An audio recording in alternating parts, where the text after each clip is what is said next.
Ini bercerita tentang pertama kali abad modern itu ada. Jadi kata modern itu muncul pertama kali di film ini. Jadi tahun 1900 itu adalah pertama kali kalimat modern itu muncul. Jadi kalau ada orang yang bilang bahwa filmnya kok terlalu modern, lah ini justru malah film yang pertama kali kalimat modern itu ada. Itu dilahirkan itu di zamannya bumi manusia ini, sehingga ini menjadi penting ketika anak-anak milenial postmodern itu menonton film ini, itu akan merasakan bahwa inilah yang disebut modern, ya kan? Itu yang disebut modern. Apa sih modern itu?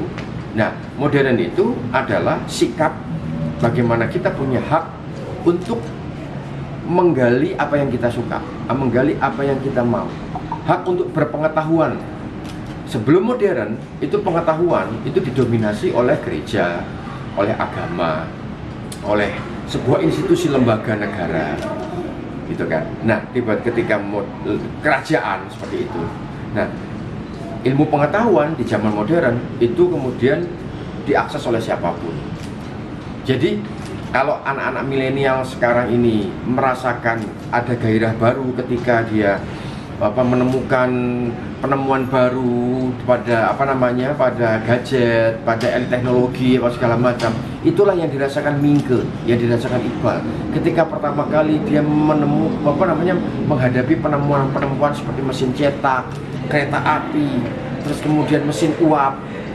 Dulu tuh kapal itu sebelum abad modern itu melalui pakai layar. Nah, sekarang menggunakan teknologi uap.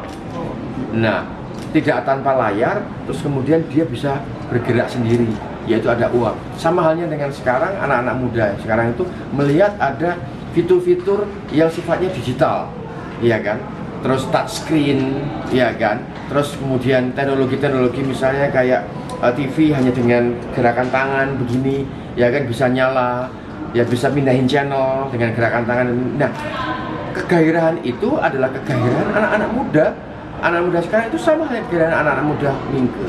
Nah, yang paling penting sekarang di sini adalah yang dipertanyakan, ya bukan yang dipertanyakan, yang disuguhkan di dalam bumi manusia adalah bagaimana anak muda itu ketika berhadapan dengan ilmu pengetahuan dan teknologi yang baru itu, terus dia menggunakan untuk menjadi dirinya yang berkepribadian Indonesia.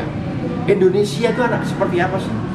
Anak muda Indonesia itu seperti apa sih? Nah, itu sebetulnya yang ditawarkan di dalam film ini. Sehingga kalau teman-teman semua anak milenial kepengen tahu tentang Indonesia, ya nonton film ini. Ya, Oke, Mas Bram.